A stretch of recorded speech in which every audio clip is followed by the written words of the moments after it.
नमस्कार विद्यार्थियों। आज जो हम पढ़ेंगे वो है ईस्ट इंडिया कंपनी की स्थायी बंदोबस्त। भू राजस्व व्यवस्था के तहत जो उन्होंने जो व्यवस्था अपनाई थी उनमें से एक व्यवस्था है स्थायी बंदोबस्त।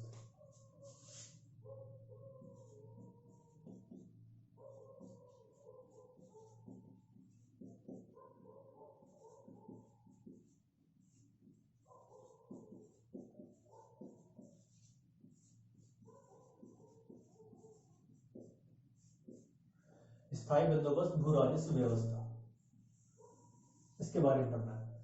देखो, भू राजस्व क्या होता है। भू राजस्व का मतलब होता है भूमि से जो लगान लिया जाता है वो कहलाता है भू राजस्व। हमें अंग्रेजों के संबंध में या ईस्ट इंडिया कंपनी के संबंध में जो भू राजस्व व्यवस्था को पढ़ना है, उनमें से जो एक नंबर पे आती है वो है स्थायी बंदोबस्त। इसके बारे में हम पढ़ेंगे। स्थायी बंदोबस्त दूसरे पे आती है रैयतवाड़ी और तीसरे पे आती है महालवाड़ी। इन तीनों के बारे में हमें पढ़ना है। आज हम पढ़ेंगे स्थायी बंदोबस्त के बारे में। ठीक है। ये अंग्रेजों द्वारा भारतीय संदर्भ में भारत में राजस्व की नीतियों को लेकर, निर्धारण को लेकर, राजस्व इकट्ठा करने को लेकर जो नीति अपनाई गई थी वो तीन नीतियां प्रमुख है। इनके बारे में हमें बारी बारी से पढ़ना है। भू राजस्व का मतलब होता है लगान। तो किसानों से जो लगान लिया जाता है वो कहलाता है भू राजस्व। भूमि से जो राजस्व वसूला जाता था वो कहलाता था भू राजस्व। अब देखो, स्थायी बंदोबस्त क्या है। स्थायी बंदोबस्त का मतलब होता है जो परमानेंट हो, यानी कि जो स्थायी हो, इसे ही स्थायी बंदोबस्त को क्या कहा जाता है, इसे ही स्तंभधारी व्यवस्था भी कहा जाता है। क्या कहा जाता है? स्तंभधारी व्यवस्था भी कहा जाता है। इसे क्या कहा जाता है? स्तंभधारी व्यवस्था। इसे जमींदारी व्यवस्था भी कहा जाता है। जमींदारी व्यवस्था भी कहा जाता है। इंग्लिश में क्या कहा जाता है? इंग्लिश में कहा जाता है permanent settlement.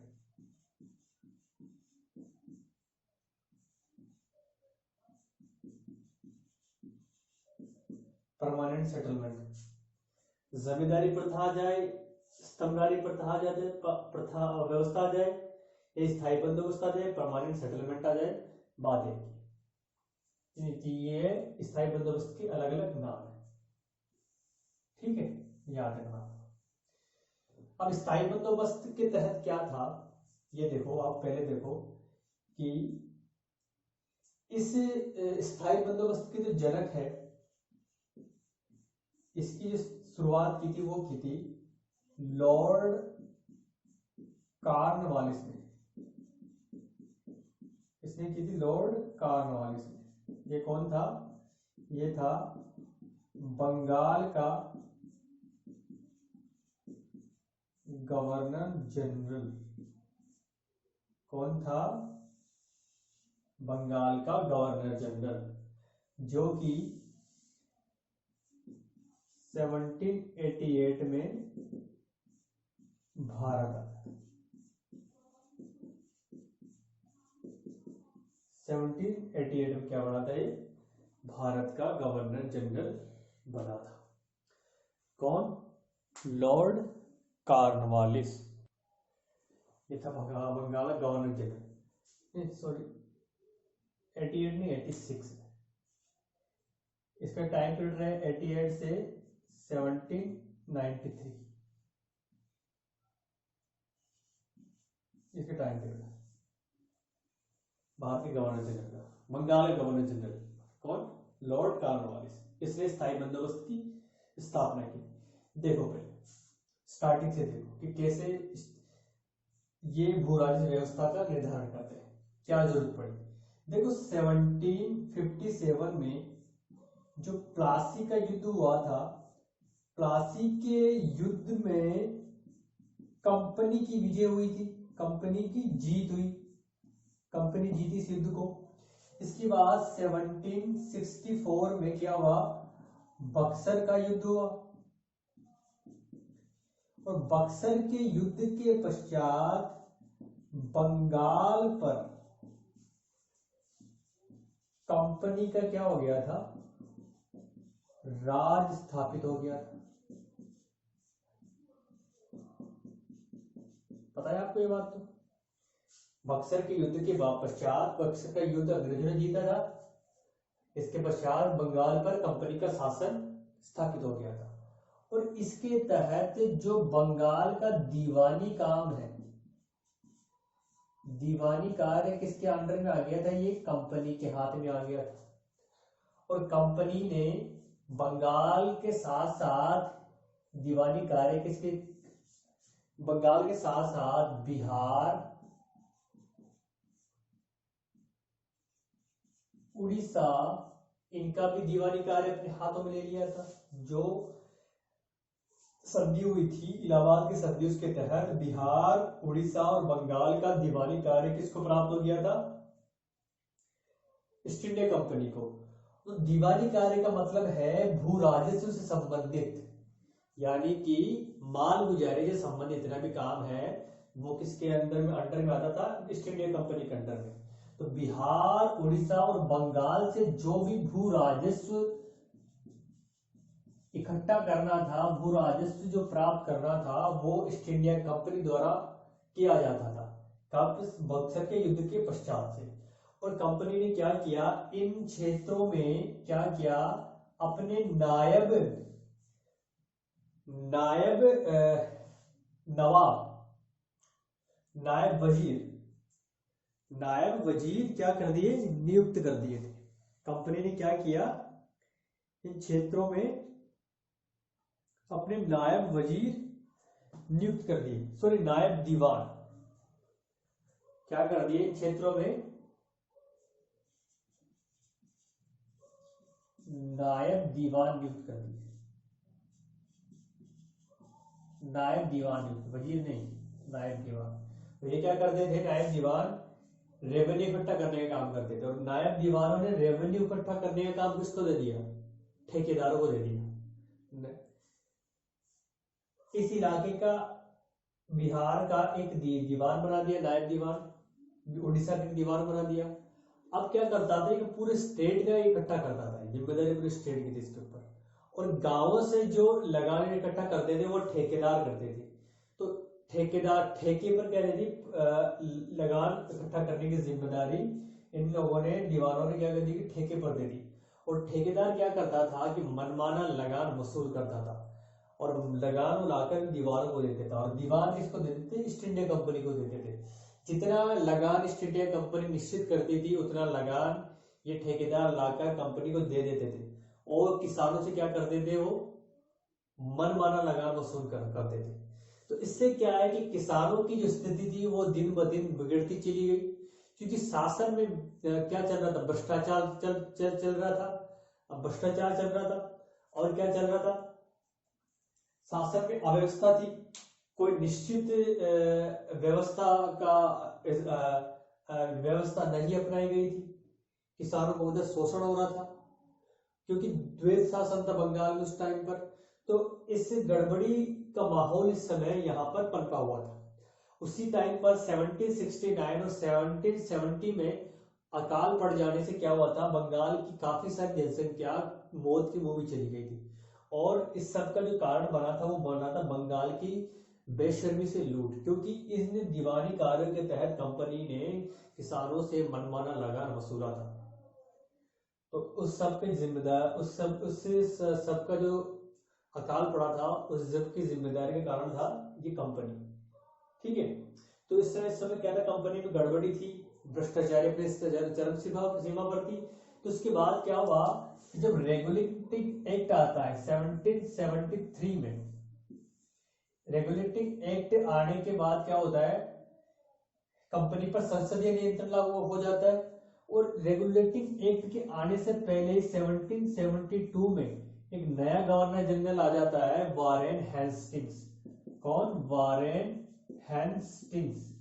Warren Hastings company में दीवानी कार्य को लेकर जो कंपनी कर्मचारी जो थे जिनमें भ्रष्टाचार व्याप्त था उनको दूर करने के लिए उसने एक नई भू राजस्व व्यवस्था लागू की थी। क्योंकि पहले की भू राजस्व व्यवस्था जो थी वो थी किसके आधार पे, कौन सी थी, जो बंगाल के नवाबों के टाइम से चली आ रही थी, वही व्यवस्था को कंपनी ने बनाए रखा। लेकिन कंपनी ने जो व्यवस्था बनाए रखी थी उसमें काफी ज्यादा भ्रष्टाचार व्याप्त था। कंपनी के कर्मचारी क्या कर रहे थे, अपने कार्यों का दुरुपयोग कर रहे थे।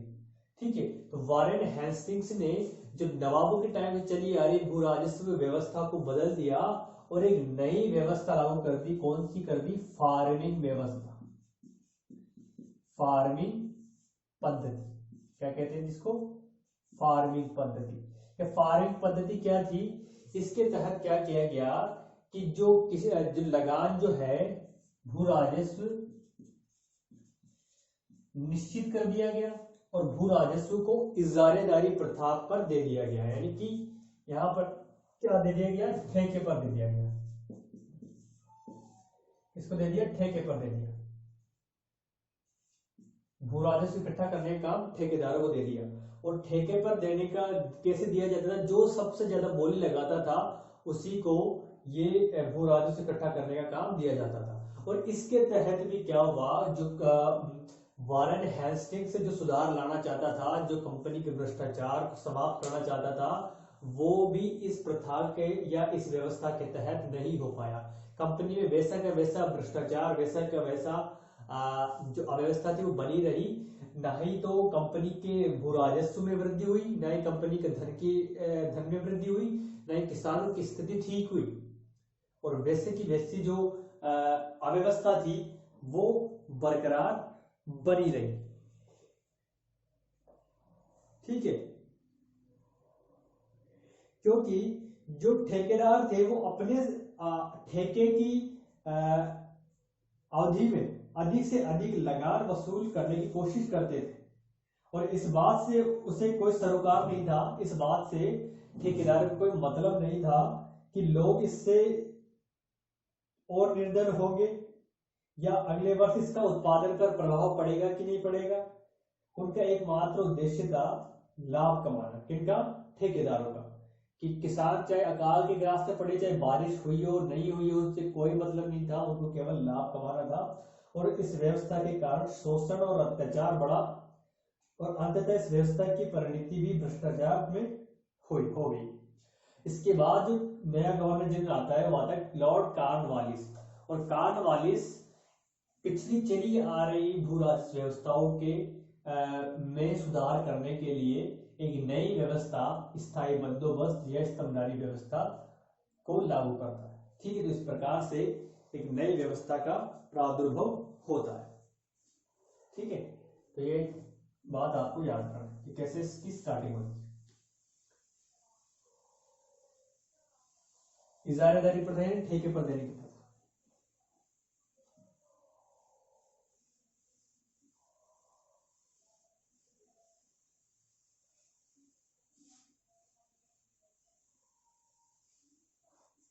देखो, जो स्थायी बंदोबस्त है ये लॉर्ड कॉर्नवालिस ने 1793 में स्थापित की थी। इस व्यवस्था को स्थापित किया था 1793 में लॉर्ड कॉर्नवालिस द्वारा इस स्थायी बंदोबस्त को लागू किया गया। स्थायी बंदोबस्त के आधार पर इस व्यवस्था के तहत क्या था कि इस व्यवस्था के तहत क्या था कि जो जमींदार होता है, जमींदार को संपूर्ण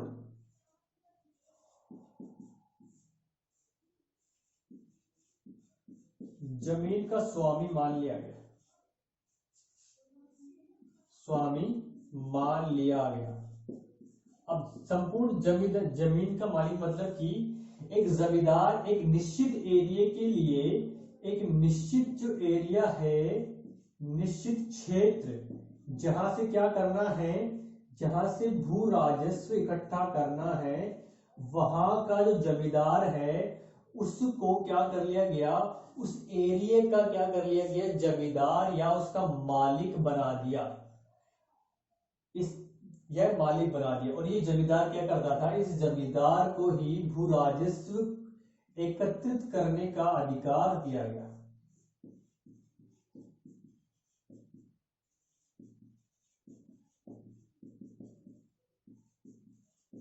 अब देखो इसके तहत क्या होता था। क्या होता था कि कंपनी ने क्या किया कि जमींदारों को लगान इकट्ठा करने का कार्य सौंप दिया। किसको दे दिया? जमींदारों को लगान इकट्ठा करने का कार्य सौंप दिया। और जमींदारों को लगान इकट्ठा कार्य तभी सौंपा जाता था जब वो बोली लगाते थे, यानी कि एक एरिया का रेवेन्यू किसको देना है, कौन उसका जमींदार होगा, इस बात की जो पुष्टि है वो बोली नीलामी के थ्रू होती थी। यानी कि जमींदारी प्राप्त करने के लिए नीलामी होती थी। इसके तहत क्या होता था, जो सबसे ज्यादा बोली लगाता था जमींदारी उसी को प्राप्त होती, उसी व्यक्ति को प्राप्त होती थी। तो जमींदार क्या करता था, जो बोली लगाता था उसको उस क्षेत्र का स्वामी मान लिया जाता था, उस एरिया का भू राजस्व इकट्ठा करने का काम उसे सौंप दिया जाता था और उसी का स्वामी मान लिया जाता था उस क्षेत्र का। अब ये उसका स्वामी होने के साथ साथ क्या हो गया, ये उस जमीन को यानी जमींदारी प्राप्त हो गई, मतलब क्षेत्र प्राप्त हो गया। इस जमींदारी को क्या कर सकता था, ये स्थानांतरित कर सकता था और हस्तांतरित कर सकता था, यानी किसी को दे सकता था, बेच सकता था। यानी कि जमीन का मालिक कौन हो गया, जमीन का जो मालिक है वो जमींदार हो गया। जमीन का मालिक जमींदार द्वारा बना दिया गया, मतलब जमींदार को बना दिया गया। और ये जो व्यवस्था है ये भारत के 19% क्षेत्र पर लागू की गई। ये भी याद रखना है, 19% क्षेत्र, 19% क्षेत्र पर यह व्यवस्था लागू की गई, जिसके तहत क्या होता था, जमींदारों को लगान इकट्ठा करने का कार्य सौंपा गया। जो जमींदार सबसे ज्यादा बोल लगाता था लगान इकट्ठा करने का काम उसी को सौंपा जाता था। और इसके तहत जमीन का मालिक भी जमींदार को मान लिया गया। यानी किसान जो है क्या हो गया, किसान संपत्ति से, किसान की कोई संपत्ति नहीं, संपत्ति से उसने अधिकार खो दिया।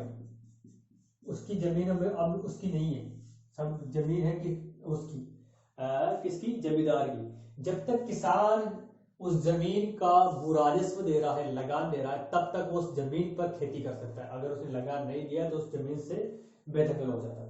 इसके तहत ये था। और ये जो स्थायी बंदोबस्त का जो मतलब है, अब ये समझो कि स्थायी बंदोबस्त होता क्या है। स्थायी बंदोबस्त का जो मतलब है, स्थायी बंदोबस्त का जो मतलब है, ये मतलब है, इसका मतलब ये है कि जो भू राजस्व की दर है, भू राजस्व की दर निश्चित कर दी गई। स्थायी यानी कि स्थायी कर दी गई, स्थायी कर दी गई। किसानों के लिए भू राजस्व की दर निश्चित कर दी गई। यानी कि जमींदार को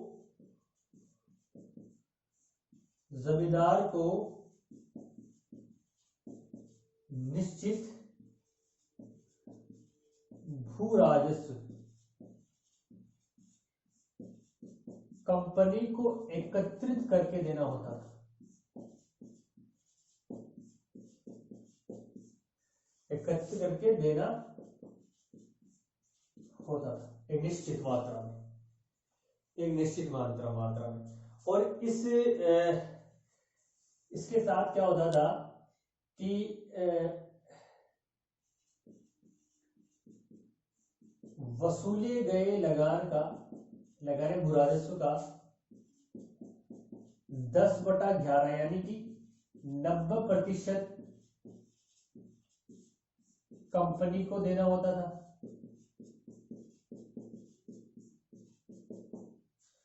और 1/10 यानी कि 10% जमींदार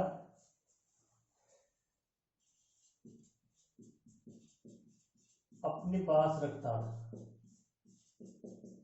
क्या करता था, अपने पास रखता था अपने कार्य के लिए। जो लगाने के कार्य करता था अपनी मेहनत का 10% रखता था और 90% किसको देता था?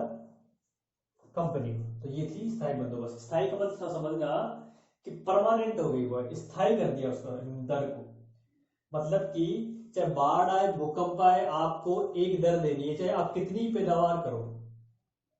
आपको अगर आपके पास 100 बोरी हो रही है तो आप उसमें से कितना दो? 33 बोरी दे देते पहले, तो अब 50% कर दिया मान लो, तो आपको 100 में से 50 देनी है। अब आप चाहे उसको 150 बोरी करो अब खेत में, चाहे 500 बोरी करो, उससे कोई लेना देना नहीं मुझे, कंपनी को ये लगा। क्योंकि जो कंपनी ने जो दर निश्चित की थी वो 10 वर्षों के आधार पर की थी। पिछले 10 वर्षों का क्या निकाला उसने? रिकॉर्ड दिखाना कि इस जमीन पर 10 वर्षों में कितनी फसल हुई। तो उस आधार पर उसने क्या कर दिया, फसल जो दर थी उसे निश्चित कर दी। और दर जो निश्चित की गई थी जमींदारों के थ्रू की गई थी, मतलब जमींदार देगा उसका। अब ये यहां से कितना ले रहा है वो कंपनी को मालूम नहीं था। ठीक है, अब देखो इसको लागू करने के पीछे क्या कारण था।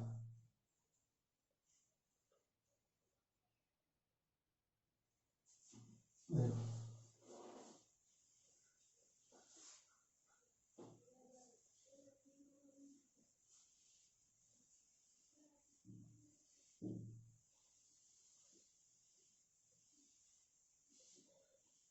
मतलब ये है कि 10 वर्षों के लिए उसने परमानेंट कर दी थी कि मेरे को 10 वर्षों तक इतने रेवेन्यू चाहिए, इतना लगान चाहिए एक किसान से। स्थायी बंदोबस्त का मतलब ये था। अब इसको लागू करने के पीछे कारण क्या?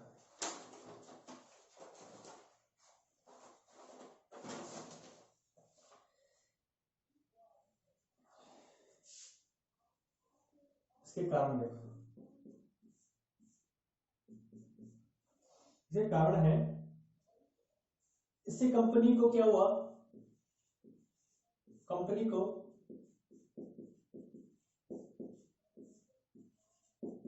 निश्चित और स्थिर आय सुनिश्चित हो गई। इससे कंपनी को एक निश्चित और स्थिर आय सुनिश्चित हो गई। मतलब कोई लेना देना नहीं है उसको कि मेरे को इतने मिलनी है तो इतनी मिलनी है, कोई दिक्कत नहीं है, झंझट नहीं फालतू।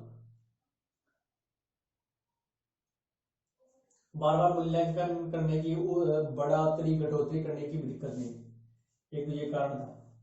एक था स्थायी बंदोबस्त व्यवस्था बनाए जाने की प्रक्रिया में यह आशा की गई थी कि इससे क्या होगा, भ्रष्टाचार समाप्त हो जाएगा। भ्रष्टाचार समाप्त हो जाएगा, क्योंकि अधिकारी जो है अब अपने हिसाब से क्या नहीं कर सकते थे, वो राजस्व नहीं ले सकते थे ज्यादा। एक तो ये था। अगला देखो, इसने क्या किया, जो भू राजस्व का जो दायित्व था, भू राजस्व का दायित्व जमींदारों को दे दिया था।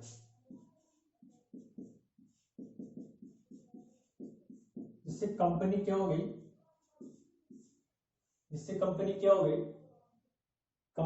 प्रशासन का बोझ कम हो गया। कंपनी का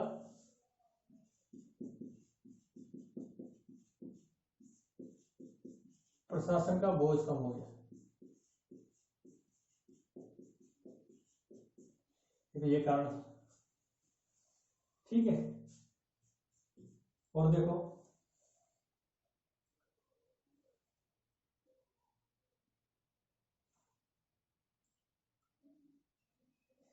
और ये था कि जमींदार जो है, जमींदारों को भू राजस्व की एक निश्चित आय जो है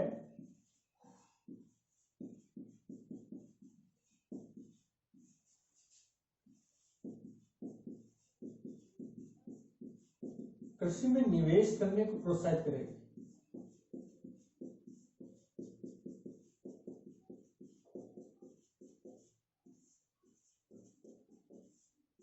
लॉर्ड कॉर्नवालिस ये समझ रहा था कि अगर मैं एक जमींदार से इतना रेवेन्यू लेता हूं तो जमींदार क्या करेगा कि अपने क्षेत्र में उत्पादन को बढ़ाने के लिए नए नए क्या करेगा, उनमें निवेश, कृषि में निवेश करेगा, और जिससे क्या होगा, किसानों की स्थिति सुधरकर सामने आएगी, क्योंकि कंपनी को तो निश्चित देना है और अपना जमींदार लाभ कमाने के लिए कृषि को बढ़ाने का क्या करेगा, कृषि उत्पादन बढ़ाने के कार्य करेगा, प्रोत्साहित करेगा। और क्या होगा, इससे कृषि में जो लाभ होगा, कृषि में जो वृद्धि होगी, कृषि वृद्धि का लाभ जमींदार को प्राप्त हुआ। ये लॉर्ड कॉर्नवालिस द्वारा सोचा गया था, एक ये कारण था।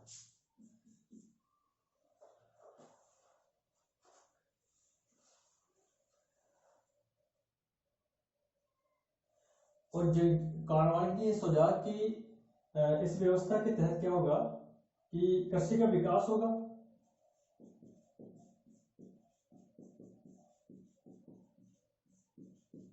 कृषि का विकास होगा तो व्यापार बढ़ेगा, व्यापार में वृद्धि होगी, व्यापार में वृद्धि होगी, और फिर क्या है, वो क्या कर सकेगा, कंपनी लगान में वृद्धि कर सकेगी, फिर वाणिज्य में वृद्धि होगी, समय समय पर कर में वृद्धि से सरकार, और क्या होगा, समय समय पर जो कर में वृद्धि होगी इससे सरकार को फायदा होगा, सरकार को क्या होगा, फायदा होगा। ये सोचा था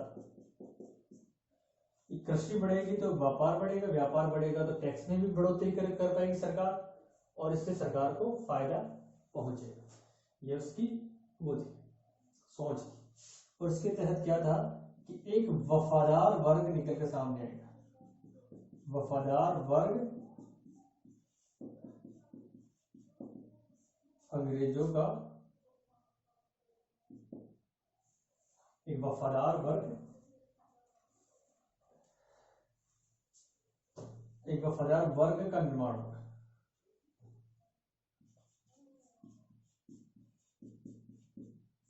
जो हमेशा अंग्रेजों का साथ देगा, जैसे कि हम 1857 क्रांति में देखते हैं। तो ये सब कारण थे विरासत से स्थायी बंदोबस्त के पीछे। ठीक है, अब देखो इसकी विशेषताएं, देखो क्या क्या विशेषताएं थी विरासत व्यवस्था की।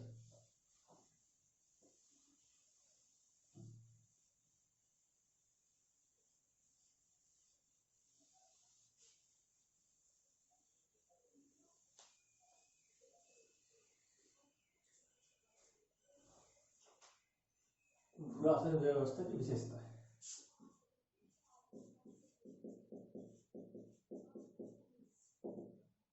देखो इसकी विशेषताएं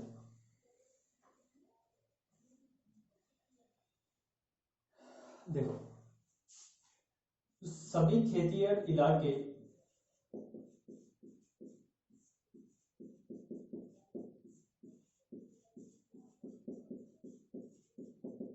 जमींदारियों में बांट दिए गए,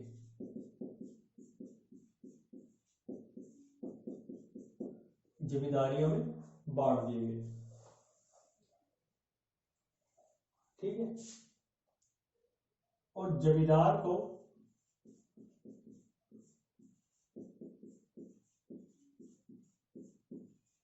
जमीन का मालिक मान लिया गया,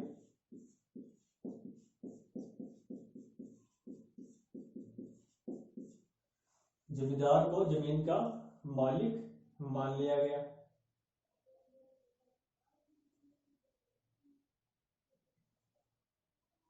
और इसके तहत क्या किया गया, जमींदार को निर्धारित कर की अदायगी करनी होती थी। इसके तहत क्या होता था कि जमींदार को, मैंने पहले बताया कि एक निश्चित मात्रा में उसे जो भू राजस्व है वो कंपनी को देना होता था। निश्चित मात्रा में कंपनी को भू राजस्व देना होता था। और जब तक वह अपनी जिम्मेदारी का, जब तक वह निश्चित मात्रा में क्या दे रहा है, राजस्व दे रहा है, तब तक वो जमीन का मालिक होता था। कौन? जमींदार। वह इसे बेच भी सकता था, गिरवी भी रख सकता था और हस्तांतरित भी कर सकता था। किसको? अपनी जमींदारी को। जमींदार क्या कर सकता था? अपनी जमींदारी को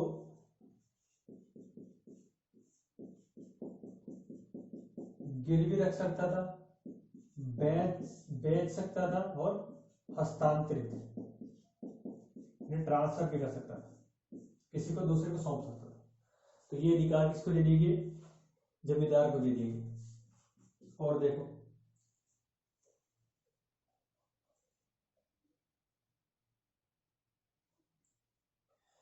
और इसके तहत क्या किया गया कि निश्चित तारीख कर दी गई, निश्चित तारीख तक यदि कोई जमींदार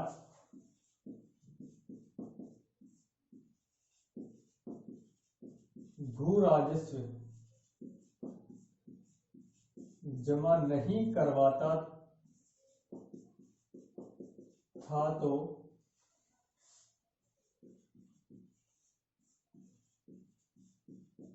उसकी जिम्मेदारी नीलाम कर दी जाती थी। एक सूर्यास्त कानून बनाया गया था कि अगर सूर्य ढलने तक अगर कोई जमींदार उस तारीख तक अगर अपना भू राजस्व, जो निश्चित भू राजस्व है, वो जमा नहीं कराएगा तो उसकी जिम्मेदारी किसी दूसरे को बेच दी जाएगी, नीलामी लगाई कर दी जाएगी।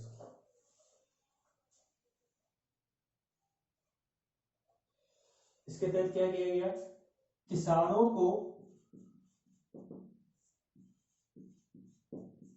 अपने परंपरागत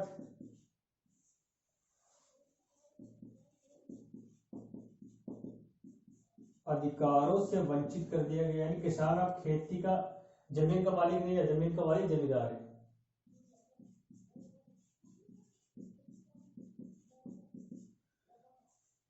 किसानों की स्थिति क्या हो गई? काश्तकार जैसी होगी, काश्तकार मजदूरों के समान हो गई, जो केवल अब खेती का काम, खेत पर काम करते थे, मजदूरों के समान हो गई।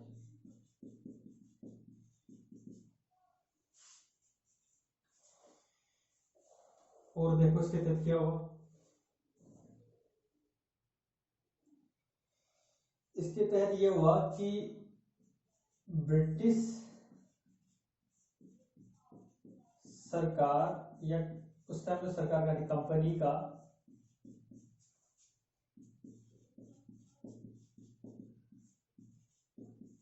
किसानों के साथ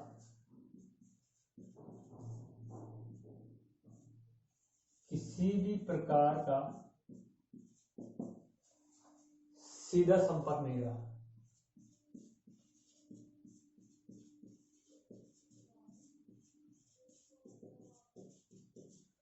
किसानों से संपर्क नहीं था, क्योंकि संपर्क जमींदारों से रहा उनका, तो जमींदारी मालिक हो गए, सारा काम भू राजस्व का जमींदारी करते थे। और इसके तहत क्या था? आपको बताया था कि भू राजस्व जो था, भू राजस्व का 10/11% कौन लेगा? कंपनी। पर 1/10 यानी कि ये 90% हो गया, ये कितना हो गया? 10%। ये कौन लेगा? जमींदार, ये लेते थे। इसकी विशेषता ये। उसके लिए तो क्या था?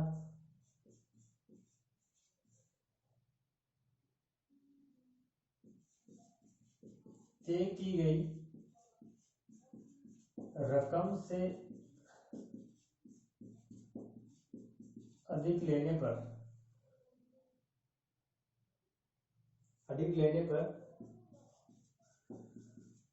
उसे रखने का अधिकार, मतलब कोई अगर भू राजस्व वसूल किया है, अगर ज्यादा ले लिया है तो उसे रखने का अधिकार जो है किसको दिया गया? रखने का अधिकार जमींदार को दिया गया। टोटल मिलाकर जमींदार का फायदा जमींदार को दे दिया गया, टोटल मिलाकर जमींदार के इसमें क्या हो रहा है, फायदा हो रहा है। तो ये प्रमुख विशेषताएं हैं इस कानून की, इस व्यवस्था की, जो ये है। ठीक है, अब देखो इसके प्रभाव, इसके परिणाम देखो।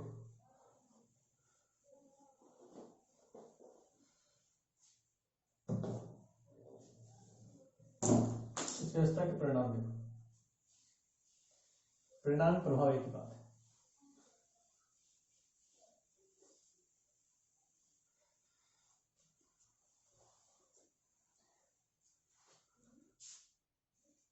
परिणाम या प्रभाव देखो, पहले देखो किसानों के संदर्भ में, किसानों के संदर्भ में पहला देखो। अगर किसानों के संदर्भ में बात की जाए तो क्या थी इस समय, जो लगान की दर थी, लगान की दर क्या थी, दर अधिक थी, पहले से बहुत अधिक थी, लगान की दर अधिक थी। और लगान की दर अधिक होने से क्या हुआ था, किसानों के पास जो अधिशेष रहता था, अधिशेष बहुत कम रहता था। तो किसानों की स्थिति क्या हो गई, किसानों की स्थिति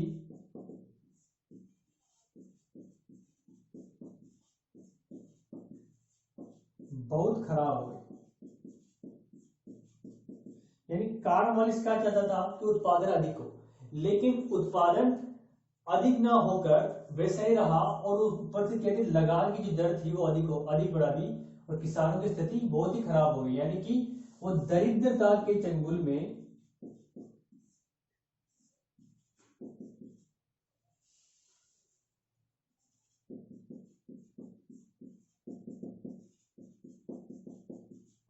चले गए। ठीक है, इसके साथ ही क्या था कि किसानों से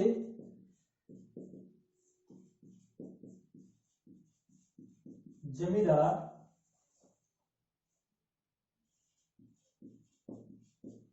मनमाना लगान वसूल करते थे,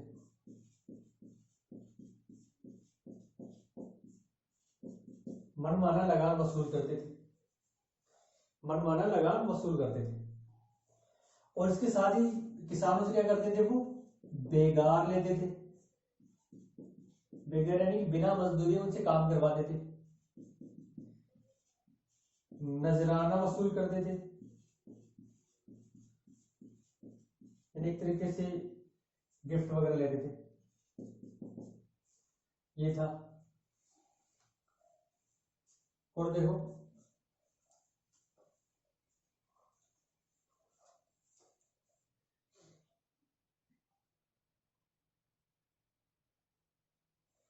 और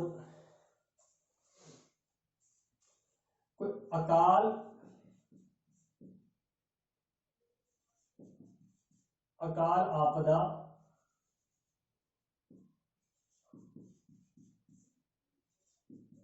आपदा के समय भी लगान बेरहमी से वसूल किया जाता था।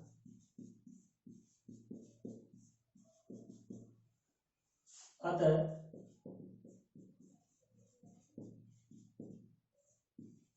किसानों की स्थिति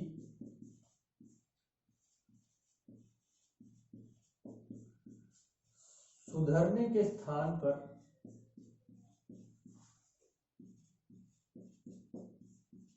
पहले से भी बदतर हो गई, बदतर हो गई। कारण वाले ने सोचा कि इससे किसानों की स्थिति सुधरेगी, लेकिन किसानों की स्थिति और भी ज्यादा बदतर हो गई। और क्या था कि अगर आपदा आती थी, कोई अकाल पड़ता था, तब भी जमींदार से क्या करता, लगान वसूल किए जाते थे, जमींदार किसानों से लगान वसूल करता था, क्योंकि कंपनी स्थायी कर दिया था, कंपनी भी किसी प्रकार की राहत नहीं दे रही है, और ऊपर से जमींदार भी क्या कर रहे हैं, उसका बेरहमी से लगान वसूल कर रहे हैं। तो इस प्रकार से जो किसानों के ऊपर इसका जो प्रभाव पड़ा वो काफी घातक रहे। जमींदार क्या कर रहे हैं, किसानों का निर्ममता से शोषण कर रहे हैं एक तरीके से।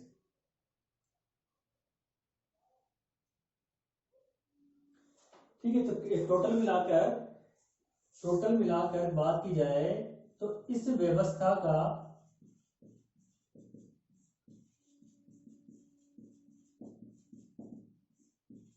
किसानों पर विनाशकारी प्रभाव पड़ा, विनाशकारी प्रभाव पड़ा। ठीक है, तो ये थी किसानों के संदर्भ। आगे देखो,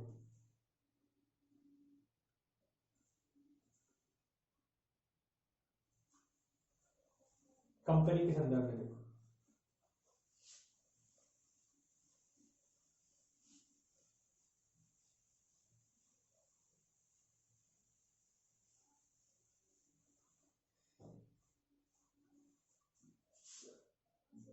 सेकंड है कंपनी के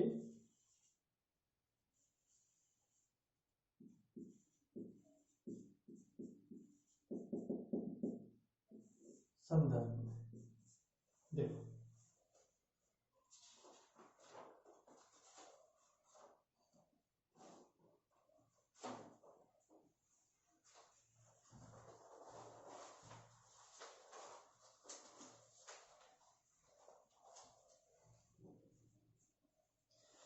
इस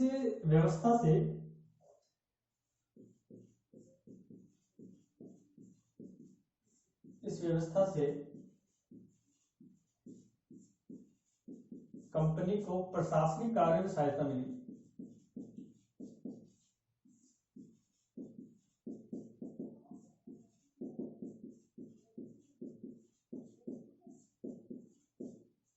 क्योंकि कंपनी का जो बोझ था वो हल्का हो गया था, किसी प्रकार का बोझ नहीं रहा, लेगान इकट्ठा करने की कोई चिंता नहीं रही उनको, तो प्रशासनिक कार्य में सहायता प्राप्त हुई।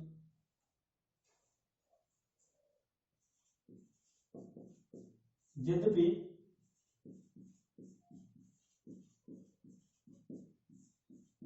इस व्यवस्था से कंपनी को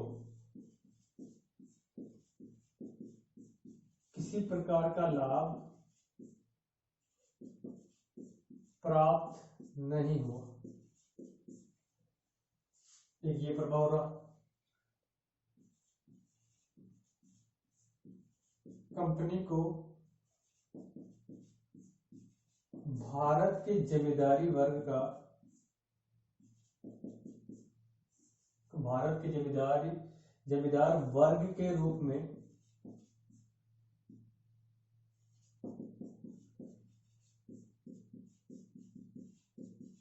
एक निष्ठावान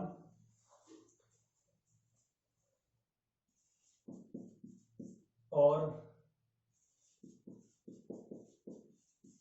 आज्ञाकारी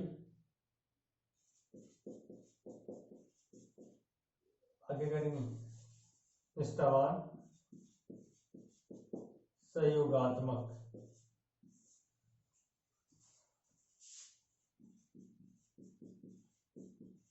सामाजिक आधार प्रदान करने वाला वर्ग प्राप्त हुआ।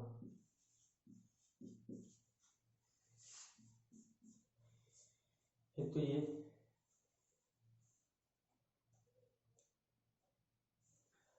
दूसरी बात की जाए इसके अलावा,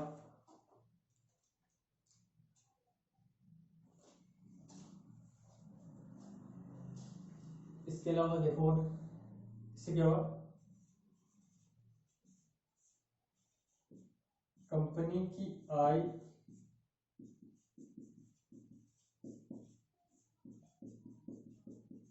निश्चित हो गई थी। एक ये था। अब देखो इसका जमींदारी पर प्रभाव।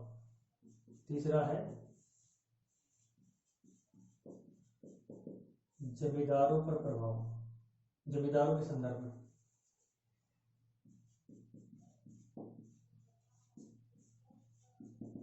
ये देखो इससे क्या हुआ, जमींदारों को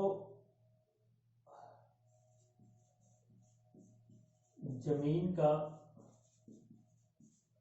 स्वामी मान लिया, यानी जमीन का मालिक बना दिया, जमीन का स्वामित्व प्राप्त हुआ, यानी कि जमीन का स्वामित्व प्राप्त हुआ, जिसको वो हस्तांतरित कर सकते थे, बेच सकते थे, या अधिकार प्राप्त हो गया। इसके अलावा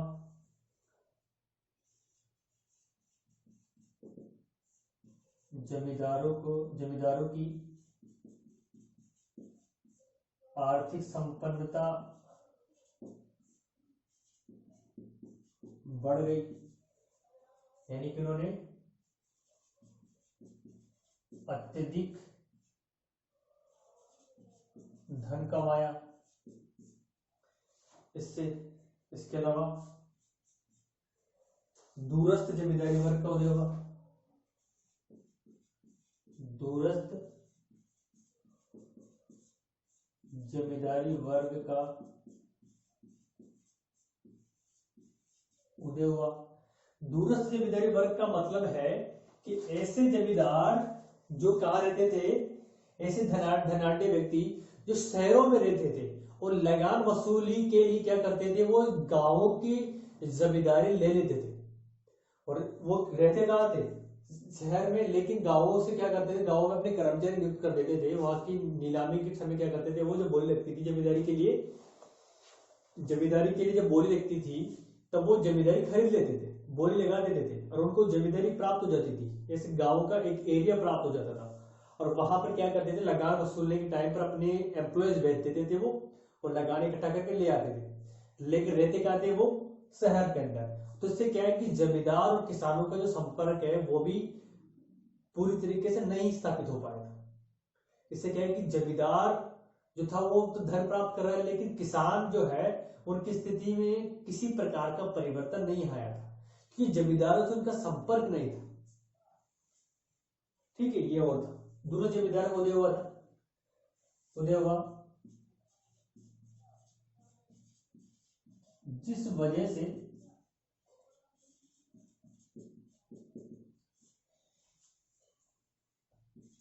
किसानों पर इन जमींदारों ने किसी भी प्रकार से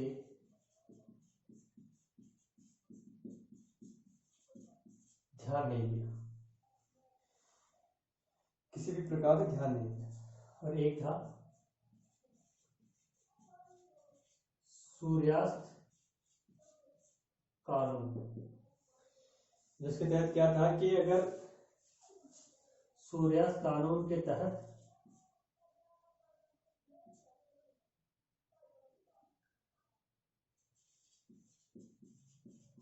भू राजस्व जमा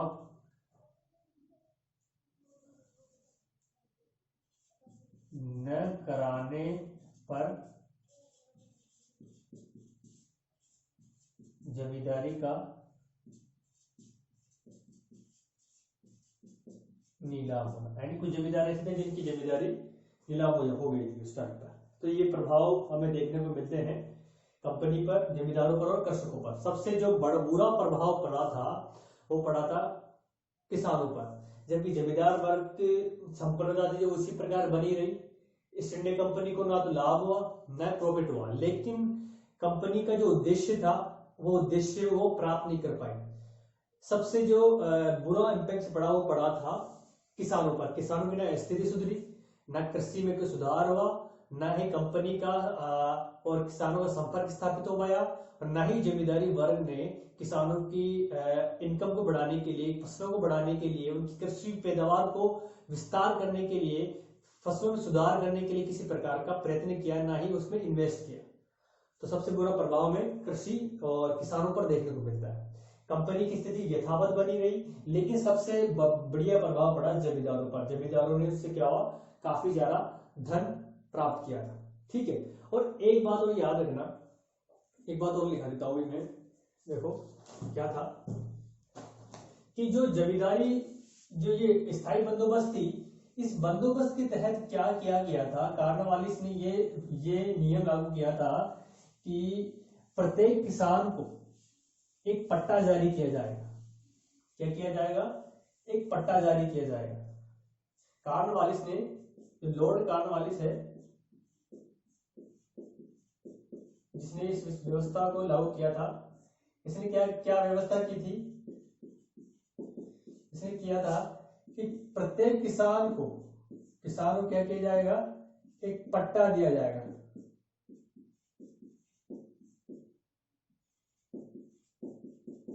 इस पट्टे में क्या होगा? लगान की दर होगी, लगान की निश्चित दर उल्लेखित होगी।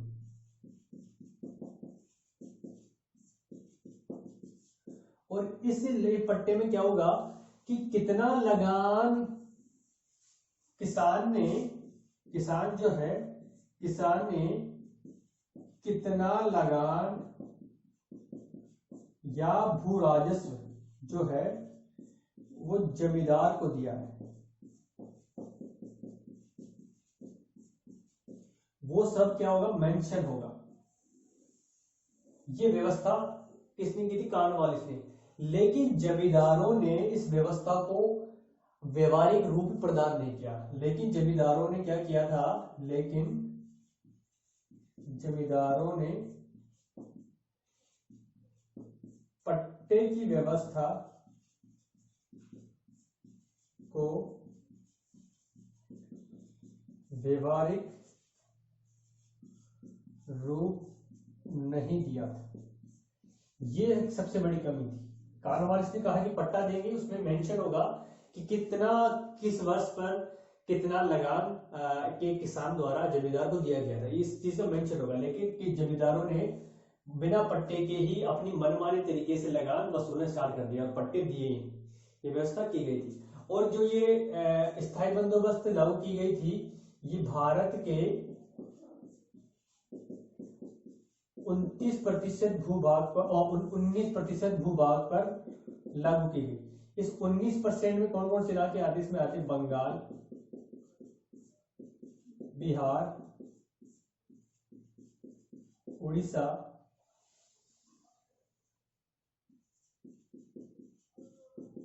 इलाहाबाद और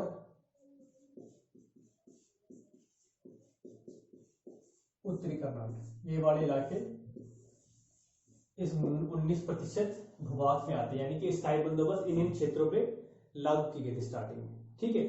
लेकिन आगे चलकर ये व्यवस्था में काफी दोष थे और इस व्यवस्था को समाप्त कर दिया गया, ठीक है। तो ये व्यवस्था थी, इसके परिणाम हमने देखे, ठीक है।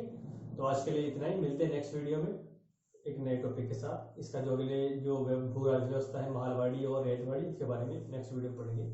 आज के लिए इतना ही। Thank you very much.